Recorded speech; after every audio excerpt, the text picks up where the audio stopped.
Jemaat yang terkasih dalam Tuhan Yesus Kristus, selamat pagi. Ibadah Minggu selama bulan Juni tahun 2020 dilaksanakan di keluarga masing-masing di rumah dengan dipandu oleh majelis liturgi dan renungan khotbah.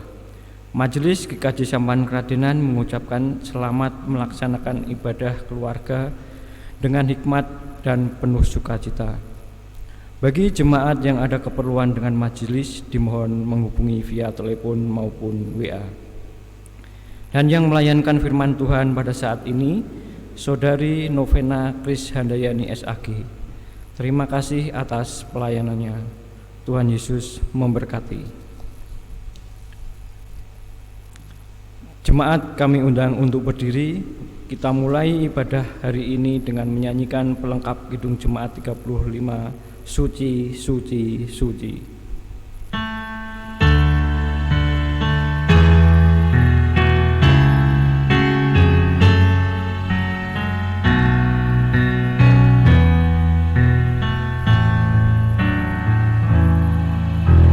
Suci, suci, suci, jiwaku menyembahmu, hatiku mengagungkanmu. Suci Kau Tuhan, suci, suci, suci, jiwaku menyembahmu, hatiku mengagungkanmu. Suci Kau Tuhan. Marilah ibadah ini kita khususkan dengan pengakuan bahwa pertolongan kita adalah dalam nama Tuhan, pencipta langit dan bumi. Kasih karunia dan damai sejahtera dari Allah Bapa kita dan dari Tuhan Yesus Kristus, serta persekutuan Roh Kudus menyertai kita sekalian.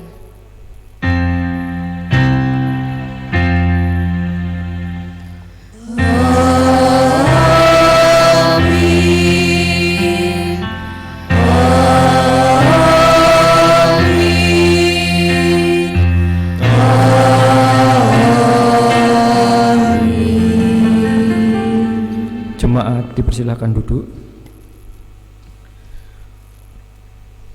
Jemaat yang dikasihi Tuhan Yesus Kristus, tema ibadah hari ini adalah komitmen hidup dalam Kristus. Marilah kita menaikkan nyanyian pujian dari pelengkap Kidung Jemaat 11, bait pertama dan yang kedua, Inilah Hari Minggu.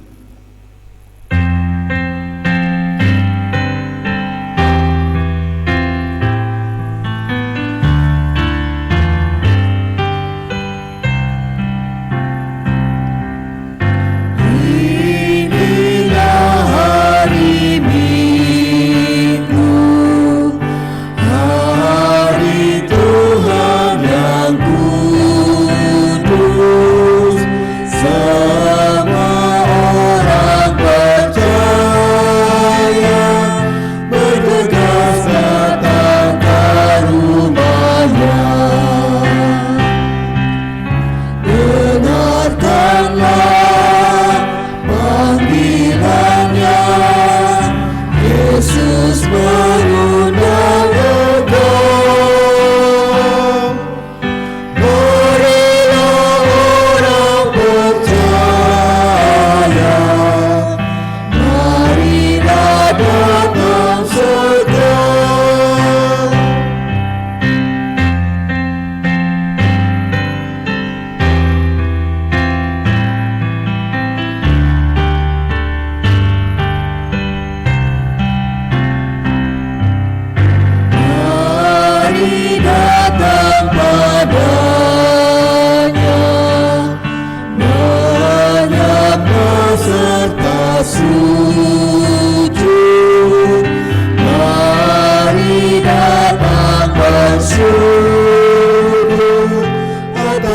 kasih karunia-Nya. Dengarkanlah panggilan-Nya, Yesus mengundang engkau. Marilah orang percaya, marilah datang segera. Pengakuan dosa. Saudaraku, marilah kita mendengarkan hukum kasih yang Tuhan Yesus berikan kepada kita seperti tertulis dalam Matius 22 ayat yang ke-37 sampai 40 yang demikian. Jawab Yesus kepadanya, "Kasihilah Tuhan Allahmu dengan segenap hatimu dan dengan segenap jiwamu dan dengan segenap akal budimu. Itulah hukum yang terutama dan yang pertama. Dan hukum yang kedua yang sama dengan itu ialah, kasihilah sesamamu manusia seperti dirimu sendiri. Pada kedua hukum inilah tergantung seluruh hukum Taurat dan kitab para nabi."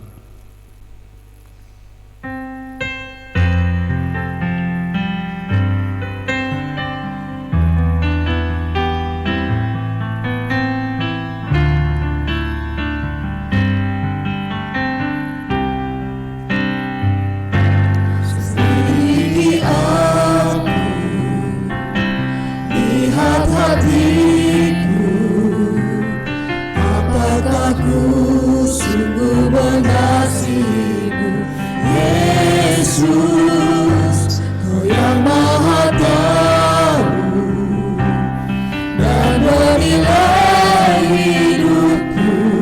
Tak ada yang tersembunyi bagimu.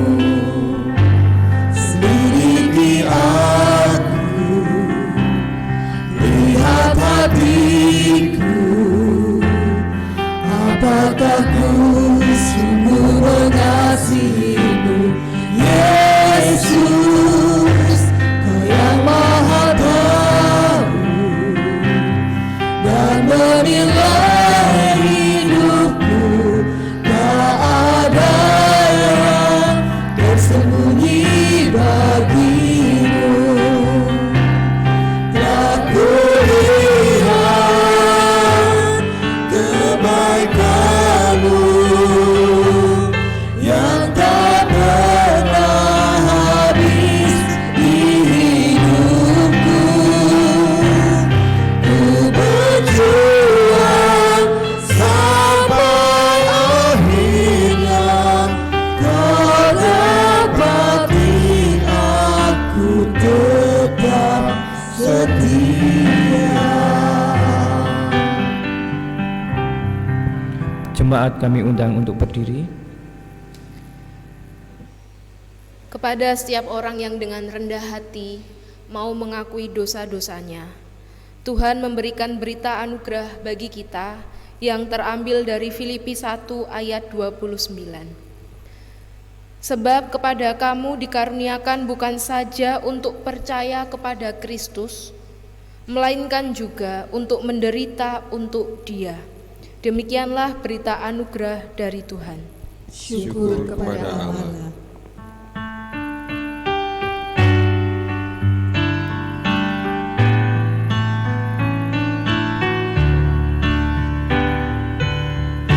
Saya mau ikut Yesus, saya mau ikut Yesus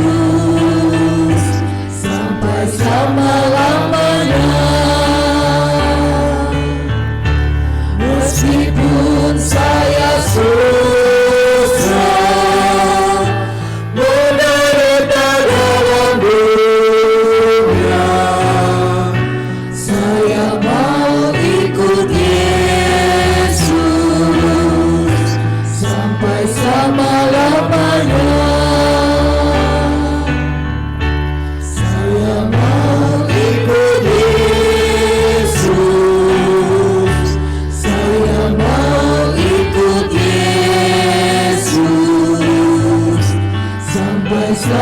selama-lamanya.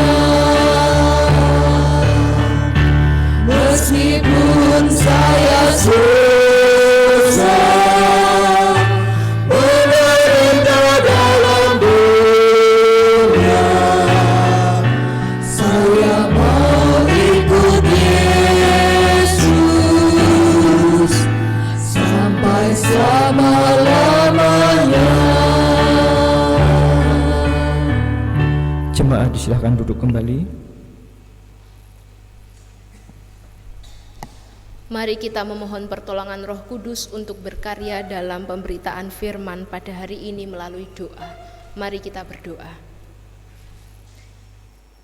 Kami mengucap syukur ya Bapa, karena pada pagi hari ini kembali kami boleh beribadah di rumah kami masing-masing, baik kami sendiri maupun bersama keluarga kami yang terkasih. Kami percaya Tuhan, ini semua adalah campur tangan kuasa-Mu yang telah Engkau nyatakan di dalam hidup kami. Terlebih Tuhan, sukacita kami pada hari ini semakin lengkap karena Engkau memberikan waktu bagi kami, supaya kami boleh mendengarkan firman-Mu melalui pemberitaan firman hari ini ya Bapa. Oleh karenanya Tuhan, kami mohon penyertaan dari Roh-Mu yang kudus, berkarya atas kami, agar kami boleh mendengarkan, menghayati dan melakukan firman-Mu ini Tuhan, di dalam kehidupan kami hari lepas hari. Hamba-Mu yang penuh dengan keterbatasan ini, kiranya Engkau pakai untuk mewartakan firman ini Tuhan, dengan segenap kuasa dari Roh-Mu yang kudus, kiranya yang keluar dari diri hamba, semuanya berasal daripada-Mu untuk menjadi berkat bagi kami semua. Terima kasih Tuhan, di dalam nama Tuhan Yesus Kristus kami berserah. Amin. Jemaat yang dikasihi Tuhan, pemberitaan firman hari ini diambil dari Injil Matius 10 ayat 24 sampai 39. Seorang murid tidak lebih daripada gurunya, atau seorang hamba daripada tuannya. Cukuplah bagi seorang murid jika ia menjadi sama seperti gurunya, dan bagi seorang hamba jika ia menjadi sama seperti tuannya. Jika tuan rumah disebut Beelzebul, apalagi seisi rumahnya. Jadi janganlah kamu takut terhadap mereka, karena tidak ada sesuatu pun yang tertutup yang tidak akan dibuka, dan tidak ada sesuatu pun yang tersembunyi yang tidak akan diketahui.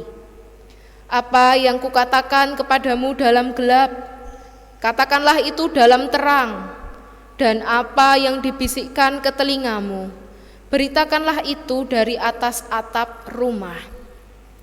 Dan janganlah kamu takut kepada mereka yang dapat membunuh tubuh, tetapi yang tidak berkuasa membunuh jiwa. Takutlah terutama kepada Dia yang berkuasa membinasakan baik jiwa maupun tubuh di dalam neraka. Bukankah burung pipit dijual 2 ekor seduit? Namun seekor pun daripadanya tidak akan jatuh ke bumi di luar kehendak Bapamu. Dan kamu, rambut kepalamu pun terhitung semuanya. Sebab itu janganlah kamu takut, karena kamu lebih berharga daripada banyak burung pipit. Setiap orang yang mengakui aku di depan manusia, aku juga akan mengakuinya di depan Bapa-Ku yang di surga.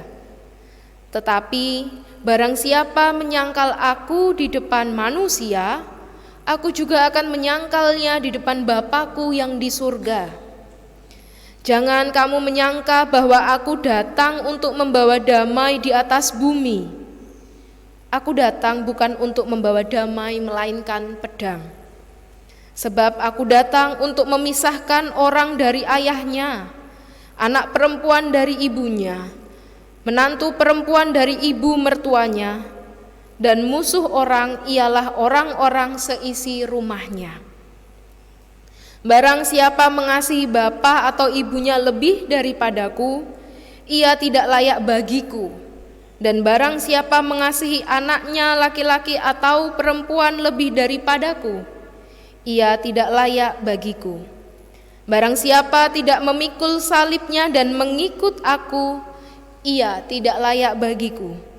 Barang siapa mempertahankan nyawanya, ia akan kehilangan nyawanya. Dan barang siapa kehilangan nyawanya karena aku, ia akan memperolehnya.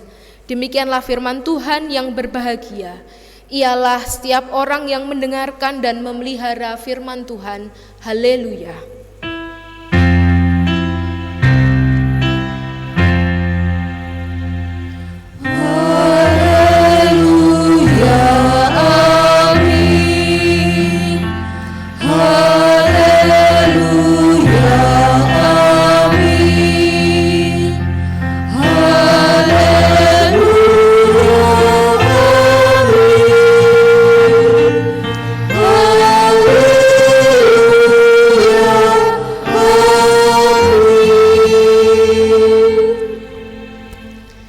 Jemaat yang dikasihi Tuhan, Shalom. Selamat pagi bagi kita semua. Bapak Ibu yang dikasihi Tuhan, judul dari khotbah hari ini adalah Komitmen Hidup dalam Kristus. Bapak Ibu yang dikasihi Tuhan, saya yakin jikalau dalam perjalanan hidup kita sebagai manusia, kita tahu bahwa salah satu yang menjadi ciri identitas kita sebagai orang percaya adalah memiliki sikap mengucap syukur. Apakah sikap yang bersyukur ini mudah untuk dilakukan? Ya, mudah dilakukan jikalau situasi yang terjadi adalah situasi yang menyenangkan tentunya, penuh dengan kelimpahan, tidak berkekurangan suatu apapun.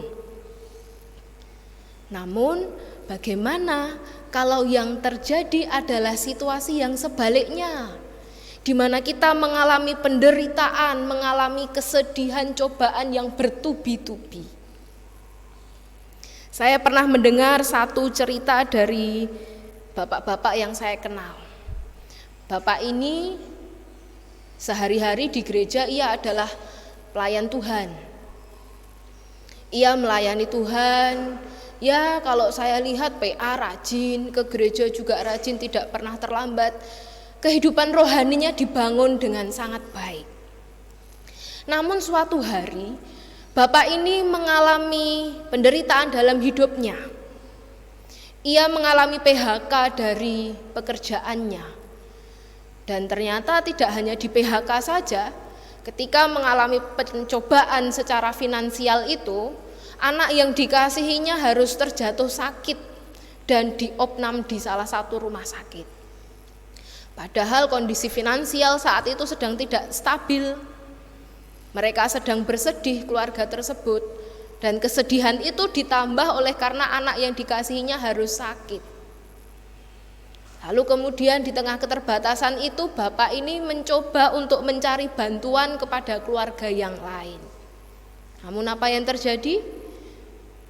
Kok ya kebetulan keluarganya tidak bisa menolong juga. Bapak ini tidak putus akal, tetap berusaha dan coba untuk datang ke teman-temannya dan minta tolong supaya dibantu. Namun ternyata apa yang terjadi? Sama halnya dengan keluarga yang lain tersebut, teman-temannya tidak bisa memberikan pertolongan pada saat itu. Bisa kita bayangkan betapa sedihnya bapak ini, betapa menderitanya bapak ini harus menghadapi cobaan yang bertubi-tubi pada saat itu. Bagi sebagian orang, mungkin pengalaman penderitaan ini memang bisa dialami dengan sikap yang bersyukur. Namun juga tidak menutup kemungkinan ada orang-orang yang mengalami pengalaman penderitaan ini dihadapinya dengan kekhawatiran, dihadapi dengan kesedihan, bahkan kecewa karena tidak ada satupun yang bisa menolongnya. Dan ternyata pengalaman penderitaan ini bisa juga terjadi kepada orang-orang yang percaya kepada Tuhan. Pengalaman penderitaan ini bisa dialami oleh siapa saja, Bahkan di dalam Alkitab sebagaimana yang sudah kita baca tadi, pengalaman penderitaan ini juga dialami oleh Yesus dan para murid. Bapak Ibu Saudara yang dikasihi Tuhan, dalam Injil Matius 10 ayat 24 sampai 39 yang sudah kita baca tadi, secara khusus Yesus menyampaikan pesan kepada para murid bahwa hidup di dalam Yesus, hidup yang mengikut Yesus, berarti juga harus bersedia untuk mengalami penderitaan. Pesan khusus yang disampaikan oleh Yesus dalam ayat ini juga digambarkan melalui perumpamaan relasi hubungan antara murid dan guru. Kita ketahui bersama, relasi murid dan guru itu tentunya seorang guru akan memberikan teladan yang baik untuk murid-muridnya, akan diajar dengan kesungguhan hati. Dan apa yang menjadi tanggung jawab murid, tentunya seorang murid harus mencontoh apa yang dilakukan oleh guru, mendengarkan apa yang diajarkan oleh sang guru. Melalui gambaran inilah Yesus mengajar para murid yang pada saat itu dipanggil dan diutusnya, supaya mereka juga melakukan apa yang diajarkan oleh Yesus, supaya mereka tidak hanya mendengarkan dan kemudian diutus untuk mengajarkan, namun sikap hidup mereka pun juga harus menjadi pelaku firman. Kemudian yang kedua, gambaran yang diberikan oleh Yesus juga disampaikan melalui relasi hamba dan tuan. Seorang hamba tentu akan mengabdikan dirinya kepada sang tuan. Itu artinya ada sikap yang setia yang dinampakkan, yang diberikan oleh sang hamba ini kepada sang tuan. Berbicara mengenai relasi yang meneladani sikap Tuhan, meneladani pengajaran-pengajaran dari Tuhan Yesus, dan didukung dengan sikap yang setia, pertanyaannya bagi kita pada saat ini, jikalau kita harus melakukan hal tersebut, apakah mudah untuk dilakukan apalagi dengan kenyataan hidup kita pada saat ini? Memang tidak selalu demikian. Bahkan dalam perikop ini, Yesus menyampaikan secara jelas kepada para murid bahwa mereka akan diutus ke tengah-tengah serigala, bahwa aku mengutus kamu seperti domba di tengah-tengah serigala, sebab itu hendaklah kamu cerdik seperti ular dan tulus seperti merpati. Artinya apa? Apa yang menjadi ranah pelayanan para murid ini tidaklah selalu mudah. Ada tantangan, bahkan penderitaan, penganiayaan yang bisa terjadi kapanpun, dan bahkan hal itu juga sudah dilewati oleh Yesus. Maka dari itu Bapak Ibu Saudara yang dikasihi Tuhan, dalam ayat 27 sampai pada ayat yang ke-32, ketika sebelumnya Yesus menyampaikan ada penderitaan yang bisa terjadi, Yesus tidak membiarkan begitu saja penderitaan itu mengungkung hidup para murid dan kita pada saat ini. Sebab ia menjanjikan bahwa ada penghiburan, ada pertolongan yang akan diberikan bagi orang-orang yang mau setia mengikuti proses bersama dengan Yesus. Bahkan wujud dari pemeliharaan Allah tersebut disampaikan dalam ayat 29 dan 30. Seekor burung pipit pun tidak akan jatuh, artinya tidak akan mati di luar kehendak Bapa. Dan semua helai rambut yang ada di kepalamu pun terhitung jumlahnya oleh Bapa. Coba pada saat ini Bapak Ibu adik-adik di rumah menghitung jumlah rambut yang ada di kepala kita masing-masing. Tentu mustahil kita bisa mendapatkan angka yang pasti berapa jumlahnya. Itu artinya apa Bapak Ibu Saudara? Hidup Bapak Ibu Saudara, hidup para murid, semuanya berharga di mata Allah. Tidak pernah sekalipun ditinggalkan oleh Allah. Bapak Ibu yang dikasihi Tuhan, Sekali lagi, bahwa di dalam sikap yang setia dan meneladan perintah-perintah Tuhan, ia tidak menampik bahwa akan ada resiko-resiko penderitaan yang harus dihadapi. Yesus berkata agar para murid ini tidak takut terhadap penganiayaan, supaya para murid ini memiliki keberanian dan Yesus menjamin hidup mereka. Jadi jikalau pada saat ini kita mengaku diri sebagai murid Yesus, yang harus kita ingat-ingat senantiasa Bapak Ibu Saudara, kita sebagai murid Yesus otomatis kita juga harus meneladani apa yang menjadi teladan dari Yesus, pun juga kita harus bersedia mengalami pahitnya hidup ini melalui penderitaan-penderitaan yang bisa terjadi. Memanglah tidak mudah, namun hal ini tetap harus kita hadapi. Apakah kemudian ketika manusia mengalami penderitaan ini dibiarkan terjatuh begitu saja tanpa ada pertolongan dari Tuhan? Tentu tidak.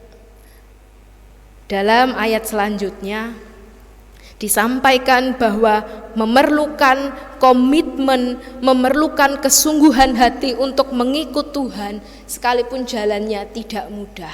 Hal itu nampak di dalam ayat 34. Saya bacakan bagi Bapak Ibu Saudara semua. Ayat 34. Jangan kamu menyangka bahwa aku datang untuk membawa damai di atas bumi. Aku datang bukan untuk membawa damai melainkan pedang. Secara kacamata awam, ayat ini kalau kita baca kan sangat kontradiksi dengan gambaran sosok Yesus yang kita dapatkan selama ini. Gambaran sosok Yesus itu penuh dengan kelemah lembutan. Gambaran sosok Yesus ini membawa damai sejahtera. Bahkan cahaya muka yang ditampilkan dari sosok Yesus ini sangat terang benderang. Artinya ada kedamaian, ada kebaikan yang terjadi. Namun mengapa dalam ayat ini ditulis bahwa aku datang bukan untuk membawa damai melainkan pedang? Bapak Ibu Saudara yang dikasihi Tuhan, kata pedang di dalam ayat ini sebenarnya mengandung maksud bahwa ia datang ke dunia memang untuk menciptakan perdamaian di antara manusia dan sesamanya. Datang memang untuk membawa damai sejahtera melalui pemberitaan Injil. Akan tetapi pemberitaan yang dilakukan di dunia yang penuh dengan dosa ini, ada respon bermacam-macam yang timbul dari upaya tersebut. Tidak hanya pemberitaan Injil ini diterima dengan baik, namun bisa juga mendapatkan respon yang sebaliknya. Ada resiko ditolak, ada resiko dikucilkan. Dan mungkin Bapak Ibu yang di rumah pun juga pernah merasakannya ketika kita berusaha menunjukkan sikap kita sebagai seorang Kristen, sebagai anak-anak Allah, menunjukkan buah-buah roh, berusaha mengajarkan nilai-nilai dari Injil yang kita yakini tersebut, namun harus ditolak oleh orang-orang yang ada di sekitar kita. Tidak menutup kemungkinan hal itu bisa terjadi Bapak Ibu Saudara. Bahkan mungkin nyawa kita pun juga bisa terancam atas apa yang kita lakukan tersebut. Oleh karenanya bagaimana kita bisa menjaga komitmen untuk hidup di dalam Kristus tersebut? Mengutip tulisan dari seorang teolog bernama Stefan Lex, Bapak Ibu Saudara, dalam ayat selanjutnya, di dalam ayat 37 dan 38, dituliskan bagaimana cara supaya orang-orang percaya bisa memelihara komitmen untuk mengikut Tuhan sekalipun ada resiko penderitaan yang bisa dialami. Yang pertama dalam ayat 37. Barang siapa mengasihi bapa atau ibunya lebih daripadaku, ia tidak layak bagiku. Dan barang siapa mengasihi anaknya laki-laki atau perempuan lebih daripadaku, ia tidak layak bagiku. Dalam ayat tersebut, jikalau kita melihat dari literatur aslinya dalam bahasa Yunani, kata mengasihi yang ada di ayat ini ditulis tidak menggunakan kata agapan atau agape. Agape itu adalah kasih yang tulus, yang tanpa pamrih, kasih yang penuh dengan kesungguhan hati. Akan tetapi dalam literatur aslinya di bahasa Yunani, kata mengasihi dalam ayat ini ditulis menggunakan kata philein atau philia, yang artinya adalah kasih yang cenderung bersyarat. Kalau dilihat secara hierarki, kasih agape ini berada di tataran yang lebih tinggi dibandingkan kasih philein. Artinya adalah kasih yang disampaikan, kasih yang diberikan kepada Kristus ini adalah kasih yang diliputi dengan kesungguhan hati. Gagasan utama dari ayat ini adalah supaya orang-orang percaya menomorsatukan Tuhan, mengutamakan Tuhan di dalam hidupnya dibandingkan keinginan-keinginan duniawi yang lainnya. Itu yang pertama. Yang kedua, Bapak Ibu Saudara, dalam ayat 38, barang siapa tidak memikul salibnya dan mengikut aku, ia tidak layak bagiku. Di dalam ayat tersebut, memikul salib adalah sebuah ungkapan berkias yang sama maknanya dengan menyangkal diri. Untuk memupuk komitmen kita hidup dalam Kristus, yang pertama tadi butuh sikap yang menomorsatukan Tuhan dibandingkan hal-hal duniawi yang lainnya. Dan yang kedua, memerlukan penyangkalan diri yang total untuk mengikut Kristus. Dan kita ketahui kalau dalam proses penyaliban Yesus itu sungguh sangat menderita yang dialami Yesus, bahkan harus mengangkat salibnya menuju ke Bukit Golgota. Kalau saya bayangkan ya Bapak Ibu Saudara, seolah-olah dibuat tersiksa atau mati secara perlahan-lahan. Berarti ada kesakitan luar biasa yang dirasakan pada saat itu. Itulah yang pada saat ini juga bisa terjadi dalam hidup kita. Penderitaan tersebut, kesakitan-kesakitan yang kita alami selama hidup kita adalah bagian dari proses kita mengikut Tuhan. Yang luar biasa adalah bagaimana ketika kita mengalami penderitaan tersebut, namun kita tetap bisa memegang teguh komitmen kita untuk mengikut Tuhan. Bapak Ibu yang dikasihi Tuhan, komitmen untuk mengikut Tuhan memang pilihan hidup masing-masing orang. Dan untuk menjadi orang Kristen sungguh perlu adanya keberanian untuk meneguhkan komitmen tersebut. Bagaimana contohnya kita bisa mengaplikasikan dalam hidup kita hari lepas hari? Misalkan kalau pada saat ini kita masih di tengah pandemi COVID-19. Sekalipun dalam pandemi COVID-19, Bapak Ibu saudara-saudara yang ada di rumah masih bersedia untuk menyediakan waktu beribadah bersama dengan keluarga. Tidak bisa ibadah di gedung gereja, ya tidak apa-apa. Mari kita beribadah di rumah masing-masing. Sekalipun di tengah pandemi COVID-19 ini mungkin ada dari Bapak Ibu Saudara yang harus kehilangan pekerjaan atau minimal pendapatannya berkurang, namun tetap berkomitmen untuk memberikan persembahan yang terbaik bagi Tuhan. Ini adalah sikap yang luar biasa yang harus dipertahankan. Dan ini adalah contoh dari buah-buah komitmen kita untuk menghidupi hidup di dalam Kristus. Apalagi jikalau sebentar kita akan menyambut hidup yang new normal. Pengalaman ini bisa menjadi motivasi bagi kita Bapak Ibu Saudara, supaya nantinya ketika sudah mulai new normal, kita semakin giat lagi untuk menumbuh kembangkan kehidupan rohani kita dan lebih peka terhadap kehidupan yang ada di sekitar kita. Untuk itu selamat menghidupi komitmen hidup di dalam Kristus. Apapun yang terjadi di dalam hidup kita, tetap percaya bahwa Kristus menolong kita. Tuhan tidak pernah janji jalan selalu mulus, langit selalu biru. Tapi Tuhan Yesus berjanji selalu menyertai kita selama-lamanya. Tuhan memberkati. Amin. Saat teduh bagi kita.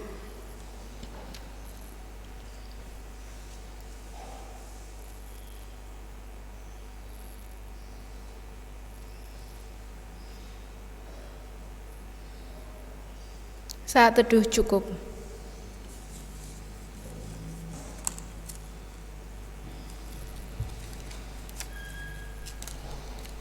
Jemaat kami undang untuk berdiri. Bersama dengan umat Allah di segala masa dan tempat, kita mengingat pengakuan kita menurut pengakuan iman rasuli yang demikian. Aku percaya kepada Allah Bapa yang Maha Kuasa, Khalik langit dan bumi, dan kepada Yesus Kristus, Anaknya yang tunggal Tuhan kita, yang dikandung daripada Roh Kudus, lahir dari anak darah Maria, yang menderita di bawah pemerintahan Pontius Pilatus, disalibkan, mati dan dikuburkan, turun ke dalam kerajaan maut. Pada hari yang ketiga bangkit pula dari antara orang mati, naik ke surga, duduk di sebelah kanan Allah Bapa yang Maha Kuasa, dan akan datang dari sana untuk menghakimi orang yang hidup dan mati. Aku percaya kepada Roh Kudus, gereja yang kudus dan am, persekutuan orang kudus, pengampunan dosa, kebangkitan daging dan hidup yang kekal. Dipersilakan duduk kembali. Mari kita berdoa. Tuhan Yesus, kami mengucap syukur hari ini Tuhan mengajar bagi kami untuk bisa menjaga komitmen hidup kami, untuk bisa menjaga iman kami percaya kepada Kristus. Kiranya di tengah hidup kami sekalipun harus mengalami penderitaan, kami tetap menjaga teguh komitmen kami ini Tuhan. Bahkan kami boleh melewatinya Tuhan bersama-sama dengan Engkau. Tuhan Yesus, saat ini kami hendak menaikkan syafaat kami. Kami berdoa di tengah kondisi yang masih mengalami dampak dari pandemi COVID-19 ini Tuhan. Kami percaya Engkau tetap melindungi kami, Engkau tetap memberkati kami. Sekalipun aktivitas masih terbatas Tuhan, namun kami percaya Engkau yang akan melindungi kami dan memampukan kami untuk bertahan hidup. Berkatilah pekerjaan kami, berkatilah aktivitas kami hari lepas hari, semuanya ada dalam penyertaan-Mu dan Tuhan jauhkan dari segala mara bahaya serta sakit penyakit. Tuhan Yesus yang baik, kami berdoa Tuhan bagi rencana new normal yang sebentar lagi akan dilaksanakan. Kiranya Tuhan rencana new normal ini boleh berjalan dengan lancar. Kiranya kurva penyebaran COVID-19 boleh menurun, kami boleh beraktivitas seperti biasa, kami boleh tetap menjaga kesehatan kami. Utamanya Tuhan, gereja-Mu GKJ Sampangan Kradenan juga akan menyambut new normal ini. Biarkanlah kami tetap menjaga protokol kesehatan dengan baik, dan kami juga tetap bisa melayankan peribadahan dan pelayanan-pelayanan gerejawi yang lainnya. Pakailah Bapak Pendeta Bambang Santoso beserta keluarga, Bapak Ibu Majelis beserta dengan keluarga Tuhan, seluruh pelayan-Mu yang ada di gereja ini Tuhan, untuk bisa menghadirkan kerajaan Allah, menghadirkan damai sejahtera di dalam kehidupan gereja ini maupun kehidupan bersama dengan masyarakat. Tuhan Yesus yang baik, pada saat ini kami berdoa, kami mengingat bagi saudara-saudara kami yang saat ini masih terbaring lemah, dan masih membutuhkan pemulihan dari kesehatan. Kami pemulihan dari sakit penyakitnya Tuhan. Kami berdoa bagi Bapak Girin, bagi Bapak Gusar Partogi, Bapak Andrea Sukinowati, Bapak Sutiono Ibu Kusran, Bapak Dwi Martanto, Bapak Ibu Sunarno, Ibu Suyati Mulyono, Ibu Jati Agus, Bapak Johan Supriyanto, Saudara Dodo, Bapak Agustri, Bapak Kushananto Agung, Bapak Sarim, Bapak Lasono, Ibu Rasid dan Ibu Hartawan, serta saudara-saudara kami yang tidak dapat kami sebutkan satu persatu namanya. Kami percaya Tuhan tangan-Mu yang akan mengurapi dan mengangkat seluruh sakit penyakit yang ada di tubuh saudara kami ini, dan Engkau yang akan memberikan pemulihan seperti sedia kala bagi mereka. Kami berdoa Tuhan bagi jemaat-Mu yang pada saat ini Tuhan sedang menanti-nantikan pekerjaan. Tuhan Yesus kiranya memberikan pekerjaan yang terbaik bagi mereka, dan kiranya pekerjaan ini boleh dilakukan dengan kesungguhan hati, seraya mengingat bahwa Tuhan telah memberkati dan menyertai. Kami berdoa bagi saudara-saudara kami yang sedang menantikan pasangan hidup, Kiranya Tuhan Yesus memberikan pasangan hidup yang terbaik, yang sepadan, yang seturut dengan kehendak-Mu saja ya Bapa. Tuhan Yesus, pada saat ini kami juga berdoa bagi lembaga-lembaga Kristen, baik rumah sakit, panti asuhan, panti jompo, maupun lembaga-lembaga yang lain seperti sekolah-sekolah Kristen. Tuhan, kami berdoa di dalam pelayanan mereka. Tuhan berkati setiap person-person yang mengambil bagian di dalam pelayanan mereka di tempat masing-masing. Tuhan memberkati, Tuhan melindungi, agar pelayanan yang dilakukan Tuhan boleh menjangkau jiwa-jiwa yang membutuhkan, boleh menghadirkan damai sejahtera Allah di bumi ini Tuhan. Tuhan Yesus, kami juga berdoa bagi situasi bangsa dan negara kami. Tuhan menjaga bangsa yang kami cintai ini melalui pemerintahan Bapak Presiden Joko Widodo dan segenap jajarannya. Kiranya bangsa ini boleh semakin maju, bangsa ini diliputi dengan sukacita, dan bangsa ini senantiasa hidup rukun. Tuhan Yesus, kami mengingat masih banyak syafaat yang ingin kami haturkan kehadirat-Mu Tuhan, namun kami adalah manusia yang terbatas. Kami percaya Tuhan, Engkau mengetahui apa yang terbaik bagi kami. Kami percaya Tuhan Yesus, Engkau selalu menyertai di dalam hidup kami. Terima kasih Tuhan untuk kesempatan kami boleh menaikkan doa ini. Ampunkan dosa-dosa yang terselip di dalam kami menaikkan syafaat ini. Di dalam satu nama Tuhan Yesus Kristus, Juru Selamat kami yang hidup, kami berdoa. Amin.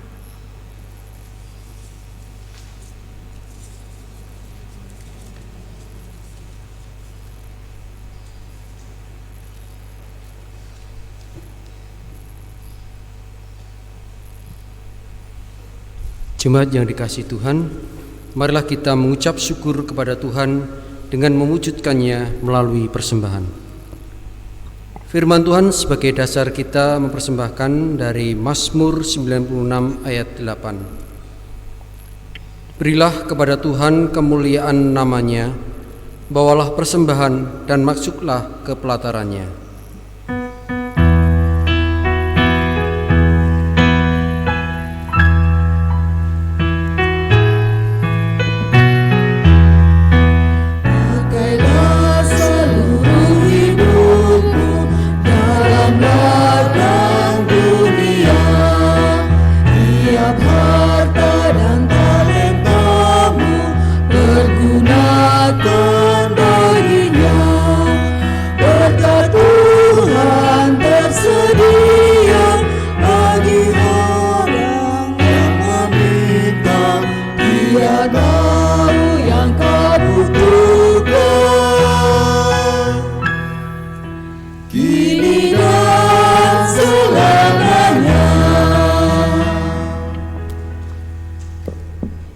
Mari kita berdoa.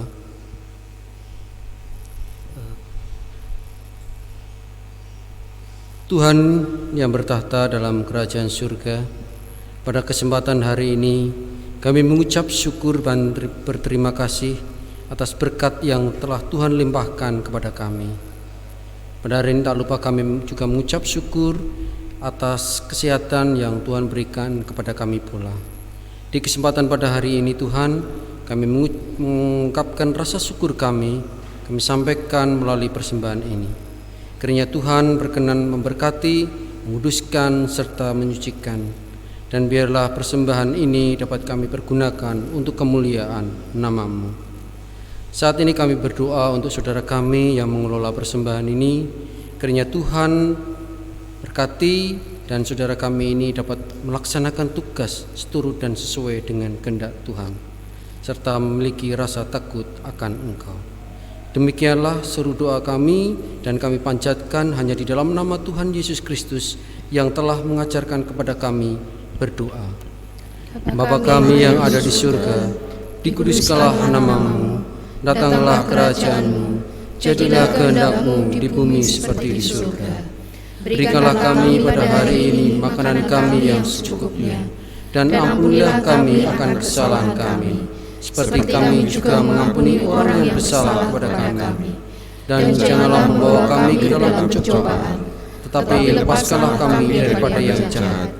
Karena Engkaulah yang punya kerajaan, dan kuasa dan kemuliaan sampai selama-lamanya. Amin. Amin.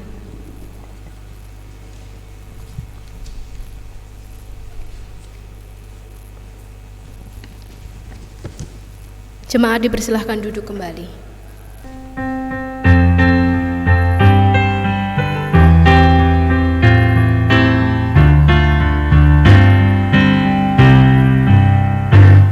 Sebarkan Injil ke seluruh dunia. Mari kabarkan nama Yesus Maha Mulia. Besar kasih-Nya bagiku dan bagi kita semua. Dia mati bagi umat manusia. Mari sebarkan, hai mari wartakan. Keselamatan oleh Tuhan tiada terperi. Dan teruskan serta beritakan, rahmat Ilahi dalam Yesus diberi. Jemaat kami undang untuk berdiri. Arahkanlah hati kita kepada Tuhan. Kami mengarahkan hati kepada Tuhan. Jadilah saksi Kristus. Syukur kepada Allah, Terpujilah Tuhan. kini dan selamanya. Kini terimalah berkat dari Tuhan. Tuhan memberkati kita dan melindungi kita. Tuhan menyinari kita dengan wajah-Nya dan memberi kita kasih karunia. Tuhan menghadapkan wajah-Nya kepada kita dan memberi kita damai sejahtera. Amin.